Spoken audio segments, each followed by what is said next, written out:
Bapak Ibu yang baik, ya, meminta-minta hukum asalnya itu terlarang. Tentu saja meminta-minta di sini adalah meminta-minta pada selain Allah. Banyak sekali dalil yang menunjukkan larangan ini. Di antaranya, ya, hadis yang diriwayatkan oleh Muslim. Barang siapa yang meminta-minta kepada orang lain dengan tujuan untuk memperbanyak kekayaan, sesungguhnya ia telah meminta bara api. Terserah padanya apakah ia mengumpulkan sedikit atau memperbanyaknya. Artinya bara api yang dikumpulkannya itu terserah pada dia, sedikit atau banyak. Jadi tergantung intensitas meminta-mintanya. Sekali lagi renungkan dengan hati dan jiwa yang bersih. Barang siapa yang meminta-minta kepada orang lain dengan tujuan untuk memperbanyak kekayaan, artinya dia meminta sesuatu untuk dirinya, untuk ia makan, untuk ia pakai, begitu ya, untuk dia miliki, begitu ya, maka sesungguhnya ia telah meminta bara api. Terserah kepadanya apakah ia mengumpulkan sedikit, artinya meminta-mintanya sedikit, atau meminta-mintanya banyak. Jadi bara apinya akan sedikit atau banyak. Perjelas Bapak Ibu sekalian, dalam hadis riwayat An-Nasai, meminta-minta adalah seperti seorang mencakar wajahnya sendiri, kecuali jika ia meminta-minta pada penguasa atau pada perkara yang benar-benar ia butuhkan. Sekali lagi ya, meminta-minta adalah seperti seseorang mencakar wajahnya sendiri. Ini ada erat kaitannya dengan keterangan yang lainnya, dengan dalil yang lainnya. Mari kita lihat. Ya. Perkuat Bapak Ibu sekalian. Dari Auf bin Malik, begitu ya. Beliau berkata, kami telah berbaiat kepadamu wahai Rasulullah. Namun apa saja perjanjian yang wajib kami pegang dalam baiat ini? Rasulullah bersabda, wajib bagi kalian untuk menyembah kepada Allah semata dan tidak berbuat syirik sedikit pun, mengerjakan sholat 5 waktu, taat kepada pemimpin. Lalu beliau ya, melirihkan perkataannya, dan tidak meminta-minta kepada orang lain sedikit pun. Jadi tidak meminta-minta ini termasuk kewajiban komitmen kita dalam syahadatain kita. Asyhadu alla ilaha illallah wa asyhadu anna Muhammadar Rasulullah. Lanjut Bapak Ibu sekalian agar kita semakin paham. Meminta-minta merupakan perbuatan yang sangat tercela, dan hukum asalnya sekali lagi adalah haram, kecuali untuk maslahat kaum muslimin, karena termasuk tolong-menolong dalam kebaikan. Jadi kalau meminta-minta untuk kepentingan pribadi sekali lagi hukumnya haram, begitu. Tapi kalau kita untuk menolong orang lain atau menolong dalam kebaikan orang lain, ya, seperti untuk membangun masjid, pondok pesantren, biaya hidup anak yatim, dan yang lainnya, itu harus dengan cara yang baik. Itu diperbolehkan, tapi harus dengan cara yang baik. Sampai sini paham ya? Jadi meminta-minta yang diharamkan itu adalah meminta-minta untuk memperkaya diri sendiri. Sedangkan untuk menolong dan berbuat baik kepada orang lain itu dianjurkan, dan itu pun dengan syarat meminta-mintanya harus dengan cara yang baik. Jadi lebih ke bentuknya ajakan. Makanya di kita itu ada ajakan kebaikan. Itu bukan meminta-minta ya. Ini Bapak Ibu harus diluruskan. Kalau iman tadi misalkan mengajak ibu kebaikan, nah maka itu bukan sedang meminta-minta, tapi itu sedang mengajak tentang diri kita. Mau ada enggak di antara orang yang berbuat baik atau tidak gitu. Jadi pahaminya begitu. Dulu Bapak Ibu sekalian ya, saya sering malu kalau mengajak jamaah pengajian itu untuk berinfak atau bersedekah. Jadi kesannya teh pengen uang gitu dulu. Tapi setelah paham, ini bukan masalah uang. Mengajak sedekah itu bukan tentang uang, tapi tentang ajakan kebaikan, dan sifatnya bebas, Bu ya. Saya ulang ya, orang yang bersedekah itu kan ada 4 golongan ya, ada 4 golongan lah ya, kita sebut saja golongan. Yang pertama adalah golongan orang yang sedekah kemudian ikhlas. Dia bersedekah kemudian menjaga hatinya karena Allah mempercayakan apa yang dikeluarkannya kepada Allah saja, begitu. Sedekah ikhlas. Yang kedua, ada orang yang bersedekah tapi tidak ikhlas. Di antaranya karena melihat orang lain bersedekah, maka dia pun ikut sedekah. Kemudian ujungnya di hatinya ada kecurigaan atau banyak pertanyaan. Ini uang dikumpulkan untuk apa? Jangan-jangan itu orang yang sedekah tidak ikhlas. Yang ketiga, ada golongan orang yang tidak bersedekah tapi ikhlas. Siapa mereka? Mereka yang hatinya itu baik, dermawan, tapi saat kesempatan sedekah datang, kebetulan dia sedang tidak bisa bersedekah. Kemudian ketika kesempatan bersedekah itu lewat di hadapannya, hatinya menjerit dengan ikhlas, ya Allah, benih pengen sedekah, tapi karena memang tidak ada, kemudian dia tidak bersedekah. Nah, itu orang yang tidak bersedekah tapi ikhlas. Begitu. Dan yang terakhir, ada pula orang yang tidak bersedekah kemudian tidak ikhlas. Sudah mah tidak memberi, kemudian hatinya curigaan, hatinya berprasangka buruk, begitu ya, dan lain sebagainya. Maka Bapak Ibu, selamatkan diri kita, begitu ya, dari persepsi-persepsi yang negatif, bahwa kebaikan itu bukan tentang halnya, bukan tentang uangnya. Ajakan kebaikan yang dilakukan oleh kita itu bukan soal uangnya, tapi soal memberikan kesempatan kepada kita agar kita berbuat baik. Iya. Bapak Ibu tahu nggak, setelah kejadian yang saya berazam, saya bertekad, kalau saya bertemu dengan jamaah, saya akan menyampaikan kepada mereka bahwa saya sedang membangun rumah Quran. Bukan ingin minta disumbang, bukan. Bilih aya nu ngalepatkeun deui. Nah, ustaz teu beja-beja nyampak aya urang kita saung Quran misalkan. Nah, teu beja-beja janten abi teu ngiringan. Nah, kemudian setelah itu saya sampaikan begitu ya, di berbagai tempat ketika saya diundang untuk ngaji, saya sampaikan bahwa saya sedang membangun rumah Quran. Menyampaikan itu saja.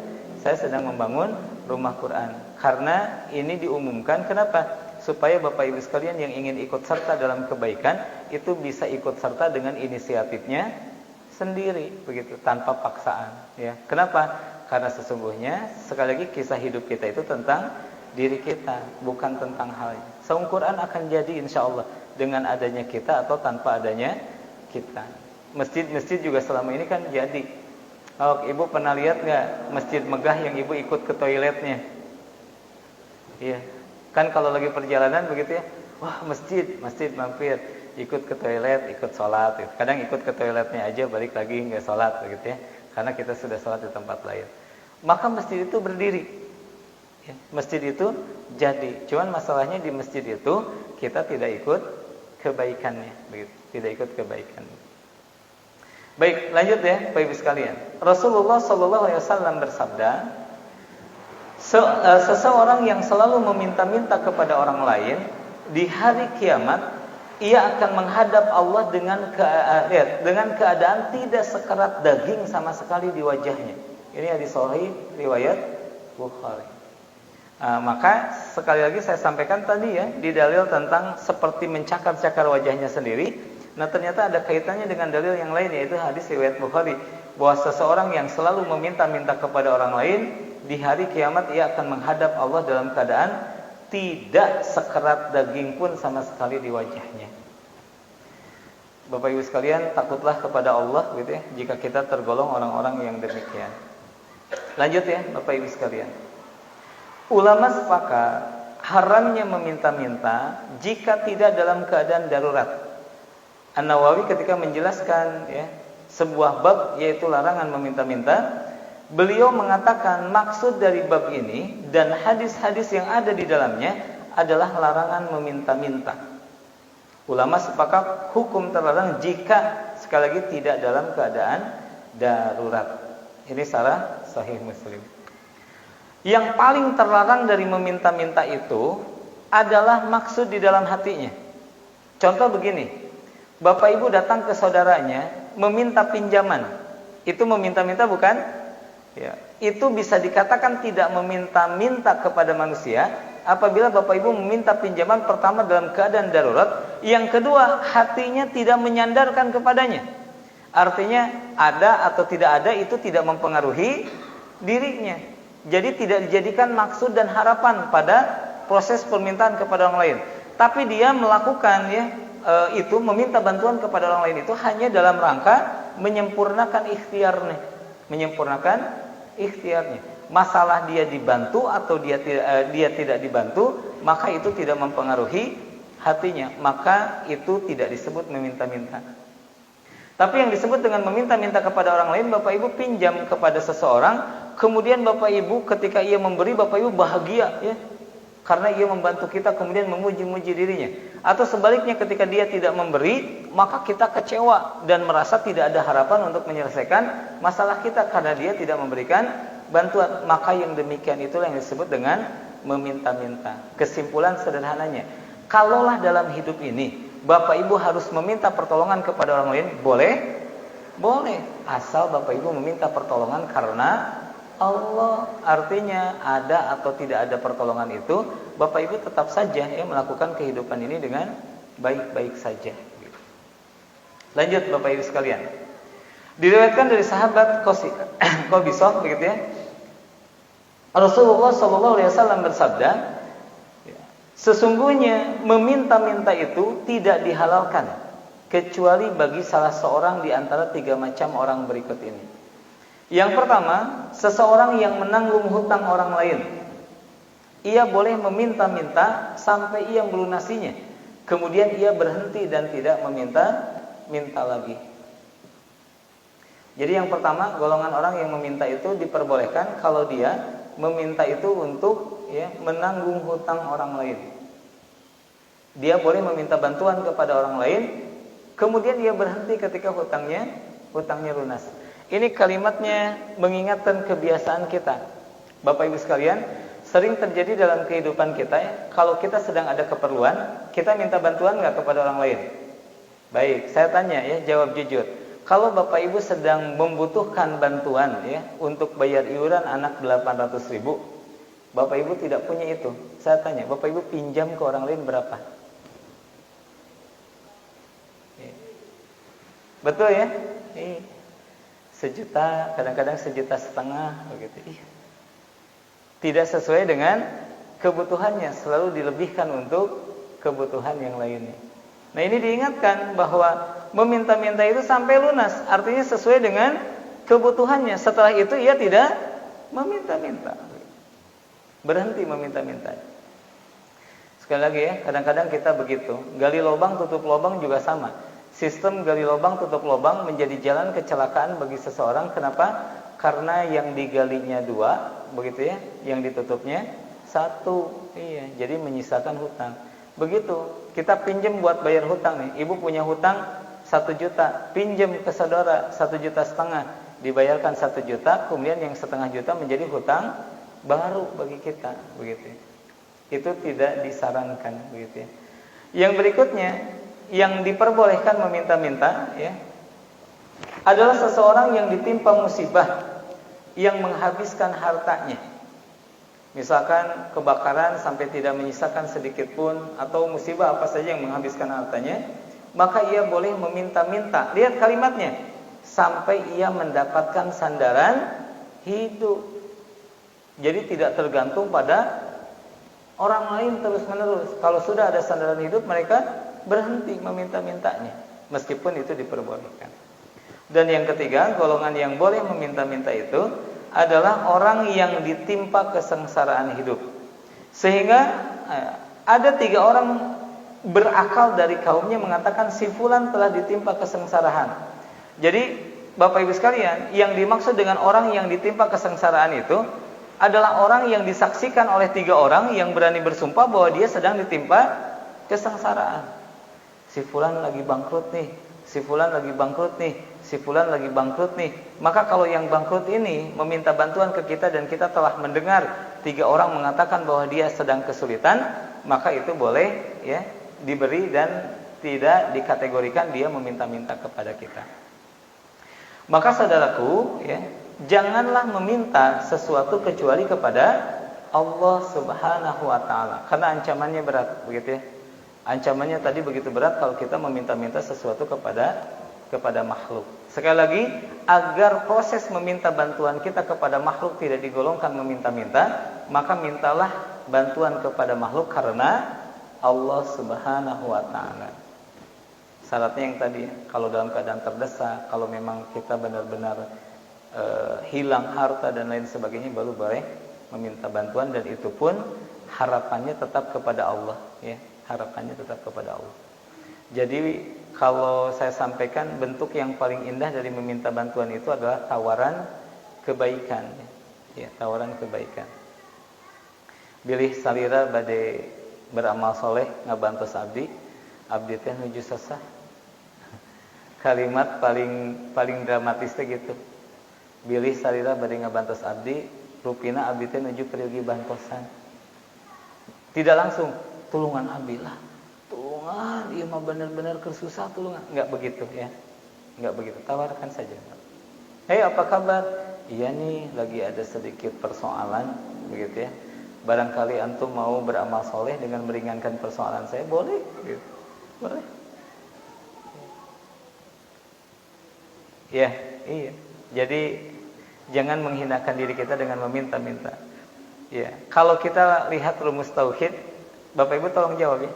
Sesuatu itu selesai karena kita atau karena Allah yang menyelesaikan? Nah, maka dengan adanya kita atau tanpa adanya kita, kalau sesuatu harus selesai atau tidak? Selesai. Artinya, dengan meminta-minta atau dengan tidak meminta-minta, kalau sesuatu itu harus selesai, maka akan selesai. Yang meminta-minta dia menghinakan dirinya, yang tidak meminta-minta dia menjaga harga dirinya. Hanya kadang-kadang mental kita, aduh kalau nggak minta gimana, bisi enggak ini, bisi enggak itu. Jangan, Pak Ibu sekalian, belajar bertauhid. Sekali lagi, maka saudaraku, jangan meminta-minta kepada siapapun, ya, kecuali kepada Allah saja. Kenapa? Karena pada dasarnya milik Allah lah segala sesuatu yang ada di muka bumi ini. Maka tidak pantas bagi seorang mukmin untuk meminta pada selain Allah.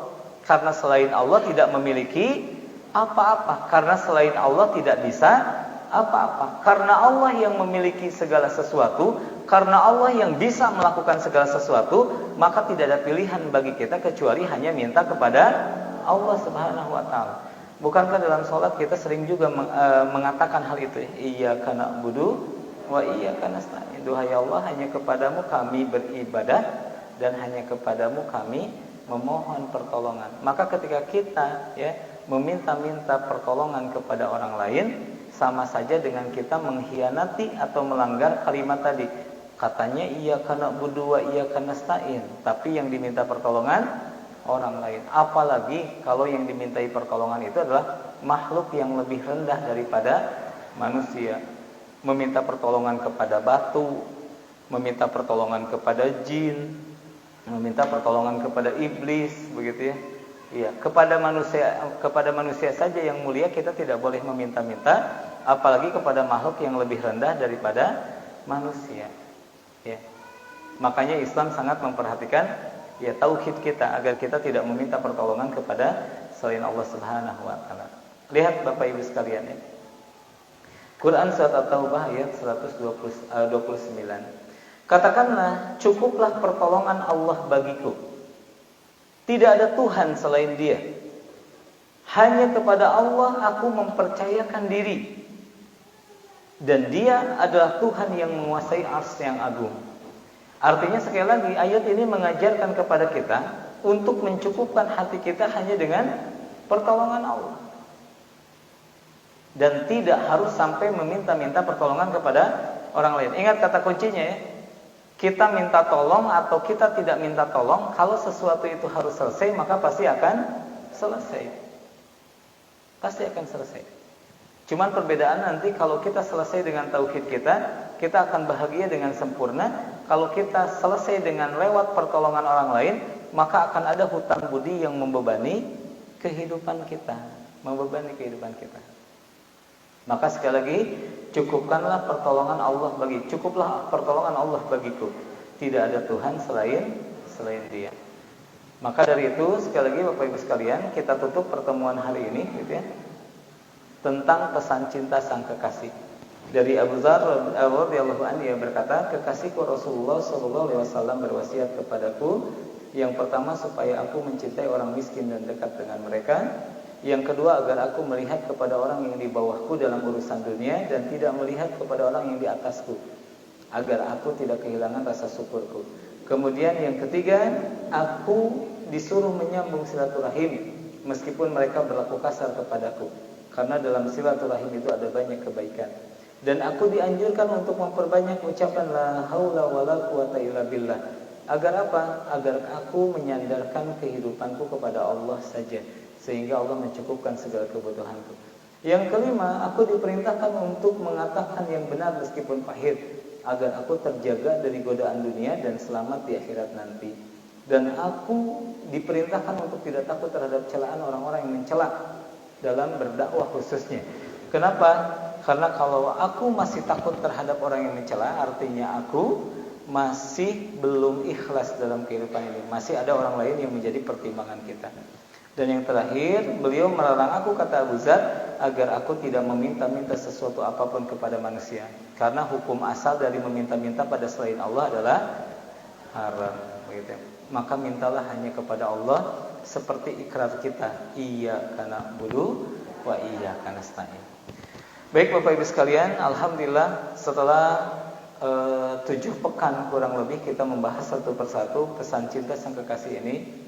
Mudah-mudahan kita dapat memahami bahwa segala hal yang dipesankan oleh kekasih kita itu pasti mengandung hikmah yang baik. Tidak semata-mata beliau menganjurkan ini dan itu, kecuali ini dan itu yang dianjurkan oleh Rasulullah itu baik untuk kita. Dan tidak semata-mata Rasulullah melarang ini dan itu, kecuali yang dilarang ini dan itu oleh Rasulullah itu pun mendatangkan kebaikan bagi kita. Mulai hari ini tumbuhkan kecintaan kita kepada baginda Rasulullah Sallallahu Alaihi Wasallam. Cintai sunnahnya, amalkan sunnahnya, apa yang diperintahkannya jalankan, apa yang dilarangnya tinggalkan. Maka kebaikan akan datang kepada kita. Allah.